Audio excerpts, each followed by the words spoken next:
ছাড়া তো আমাদের আর কেউ নাই, তুমি ছাড়া তো আমার আর কেউ নাই। আল্লাহ গো, তুমি যদি মাফ না করো কে আমাকে মাফ করবে? তুমি যদি মাফ না করো কে আমাকে মাফ করবে? তুমি যদি আমাকে মাফ করো তাহলে তোমার কোনো দিকে কমবে না, তুমি যদি আমাকে মাফ না করো তোমার কোনো দিকে বাড়বে না।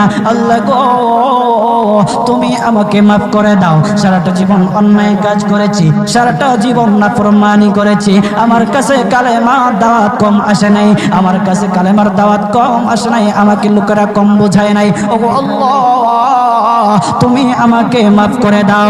মাফ না করলে কোথায় যাব, কার কাছে যাব? বাবা যখন মারে তখন মার কাছে আশ্রয় নেওয়া যায়, মা যখন প্রহার করে তখন বাবার কাছে আশ্রয় নেওয়া যায়, বাবা মা যখন প্রহার করে তখন দুনিয়ার কারো না কারো কাছে আশ্রয় নেওয়া যায়। ওগো আল্লাহ, ওগো মালিক, তুমি যদি আমাকে মারো, তুমি যদি আমাকে আযাব দাও, ওগো আল্লাহ কার কাছে যাব, কার কাছে গিয়া মাফ চাইবো? ওগো আল্লাহ মেহেরবানি করে মাফ করে দাও।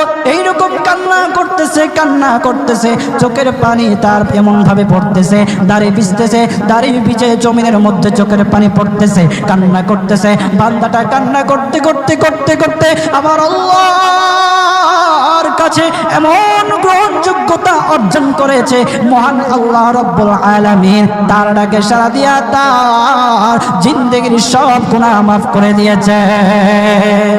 হযরত মূসা আলাইহিস সালাতু ওয়াস সালামের যুগের ঘটনা। একজন বড় পাপিষ্ঠ ছিল, জীবনে এমন কোন গুনাহ নাই যে গুনাহ সে করে নাই। তার গুনার প্রতি অতিষ্ঠ হইয়া, মানুষ তার গুনার প্রতি অতিষ্ঠ হইয়া, গ্রামের লোকেরা তাকে হাত পা বেঁধে জঙ্গলের মধ্যে ফেলে দিয়ে আসে। জঙ্গলের মধ্যে থাকতে থাকে, কিছুদিন থাকার পর মালাকুল মউত যখন তার সামনে এসে উপস্থিত, এর আগ মুহূর্তে সে বান্দা আল্লাহর কাছে ডেকে ডেকে বলতেছে, ওগো মালিক, তুমি ছাড়া তো আমাদের আর কেউ নাই, তুমি ছাড়া তো আমার আর কেউ নাই। আল্লাহ গো, তুমি যদি মাফ না করো কে আমাকে মাফ করবে? তুমি যদি মাফ না করো কে আমাকে মাফ করবে? তুমি যদি আমাকে মাফ করো তাহলে তোমার কোনো দিকে কমবে না, তুমি যদি আমাকে মাফ না করো তোমার কোনো দিকে বাড়বে না।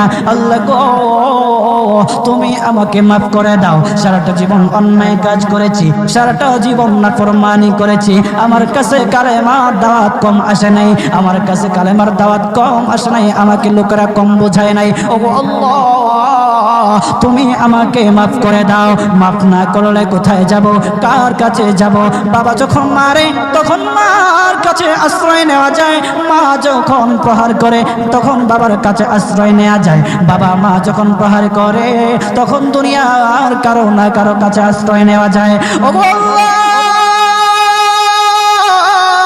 ওগো মালিক, তুমি যদি আমাকে মারো, তুমি যদি আমাকে আযাব দাও, ওগো আল্লাহ কার কাছে যাব, কার কাছে গিয়া মাফ চাইবো?